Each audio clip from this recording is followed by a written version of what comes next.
Hello, welcome to another edition of the Pace Report. I'm Brian Pace, reporting live here at Birdland here in New York City. Tonight, drummer and band leader Louis Hayes is playing with a special unit, the Cannonball Adderley Legacy Band, which features Philip Harper on trumpet as well as Vincent Herring on alto saxophone.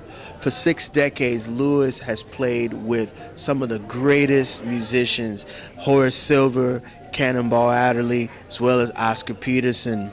Tonight we're going to sit down and talk about, one, his career, also him growing up in his native Detroit with a plethora of some of the greatest jazz artists that has ever walked this face of the earth, as well as we talk about Cannonball Adderley and his legacy.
Cannonball Adderley Legacy Band. Why did you decide, of all the musicians that you played with, some of the partnerships that you've built throughout your career, why Cannonball Adderley?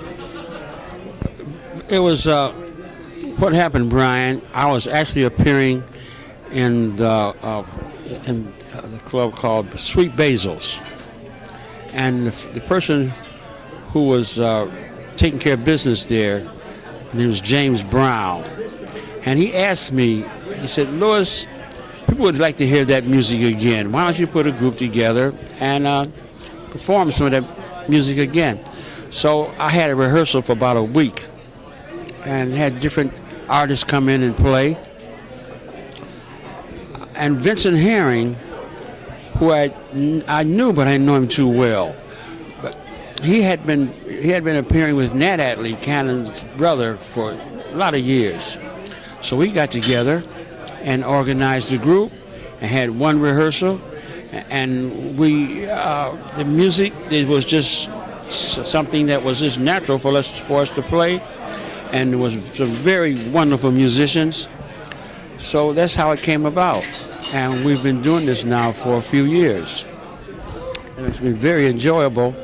And we've been traveling a lot of places in the world, and I'm sure that Cannonball and Nat, especially Sam Jones and myself, because we were the nucleus of the group. When Joe Zawinul came to the group, then the piano chair was taken care of on the highest level. So it's been a great experience, and I'm really happy to be able to play this art form again.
did you and Cannonball link up? I understand it was through Sam Jones, because Yes. Cannonball was getting ready to put together his group right after, or was about the time he was about to leave Miles. Yes, exactly right.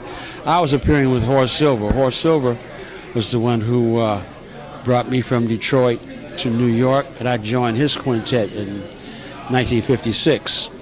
And I was with him until 59, and then Sam Jones and myself and Bobby Timmons and Ashley, what's his name? Well, Hank Mobley played tenor saxophone, and Booker Little playing trumpet, and we were appearing as original Birdland. And when the job was over, Sam approached Bobby Timmons and myself. He said Cannon, well, like you said, was leaving Miles and was starting his group, and how did we feel about that? We'd like to join the group. So I discussed it with some people, and it came to reality. I joined Cannon in '59, and it was I really enjoyed Horace Silver because he brought me to New York, and we're still close, very close. But I'm glad I made the transition with Cannon. That was a real family affair, and I did that for 6 years with Cannon. We made a lot of history. We did a lot of traveling together, and the group was, like I said, really a family situation. So I'm glad I made that change, and the music, we're still keeping this love affair going. I'm still in the band. You know, Louis, those albums, those 6 years you were with the group were just very monumental. I mean, tonight you struck a chord with me, because one of my exposures to Cannonball Adderley's music was that dynamic Fiddler on the Roof album that you did. And Yusef left the group, and a man by the name of Charles Lloyd stepped in for that recording. Tell me about that. Well, my memory, that was years ago, so my memory is not the greatest on things like that. But Yusef was in the band for a period of time, and then Charles Lloyd joined the group, and each time it was different, and it was very unique. Both of them. Yusef, I had opportunity to appear with him and his band when I was coming up in Detroit. Yusef Lateef and Curtis Fuller played trombone, and Ernie Farrell was the bassist, and Hugh Lawson piano. And I was a little too young to be in a nightclub at that time. I was supposed to be 21, and I was about 18.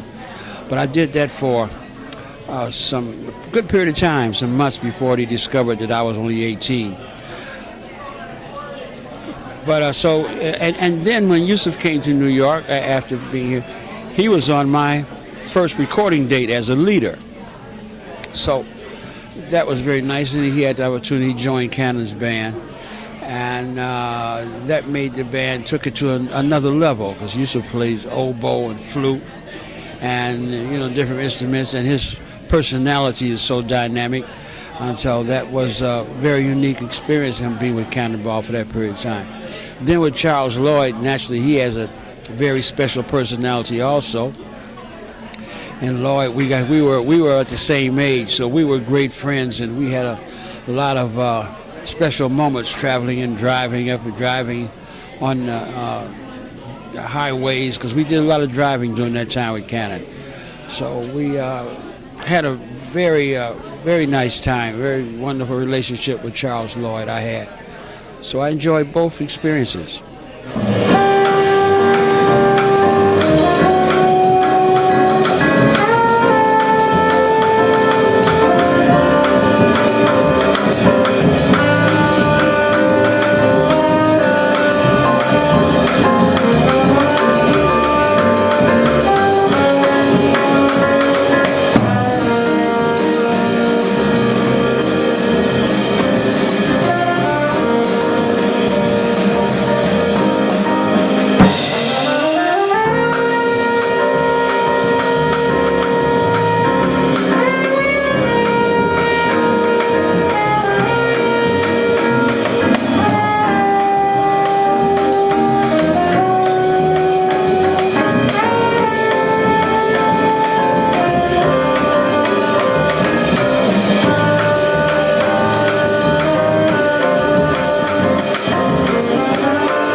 Joe Jones was one of your major influences, but Joe Jones was kind of like a big mentor to you. Tell me about your relationship with him.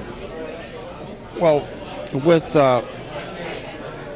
Joe Jones, you're right. He was a mentor, and it was wonderful having an opportunity to be in his company and being a person that he really wanted to spend time with. We spent a lot of time together, and I feel honored to have been that close to him. I had opportunity to jazz at Philharmonics, to travel in Europe with Norman Granz. The Jazz at Philharmonics was Joe, and people like Roy Eldridge and Coleman Hawkins they were a part of. And at that time, I was appearing with Cannonball, Dizzy Gillespie, and Stan Getz, J.J. Johnson. So that was a marvelous experience, learning from being around those marvelous people. And Philly Joe, it was like I was just. A lot of drummers had a man when you came, a personal guy they really thought had big potential. So Philly Joe was like that with me. He thought I had big potential, so I was around him quite a bit also. You've had the opportunity to play with three of the greatest musicians, Horace Silver, Cannonball Adderley, and Oscar Peterson. What were the things that you learned most from those three musicians? Well, one thing is every time you play, try to perform and play your best, and appreciate that you're able to play this art form on the level that you can, that you are blessed with the talent that you have, and try to take care of that, and try to keep yourself together spiritually and physically, so you can perform for a long period of time while you're here, and really dedicate yourself, because you're very fortunate. Person is very fortunate to be able to be gifted and to be able to play this art form we call jazz, bebop, because you have a lot of people that did this before. I got here before a lot of musicians got here, so you have to do things on the right level. That things that they put out here, you have to carry it on the best you can, because their spirits are still here, and they want you to handle things on the right, because they had to go through a lot of different things for people like me to be here. So I realize that, and I try to do things on a high level to keep their spirits going. That'll do it again for another edition of the Pace Report, reporting live here at Birdland, here in New York City. I'd like to personally thank Louis Hayes for his time, as well as the staff and management here at Birdland. As always, please visit my website, www.thepacereport.com, for my weekly column as well as my past segments. Until next time, remember, if it's in the groove, it'll make you move. Until next time, peace.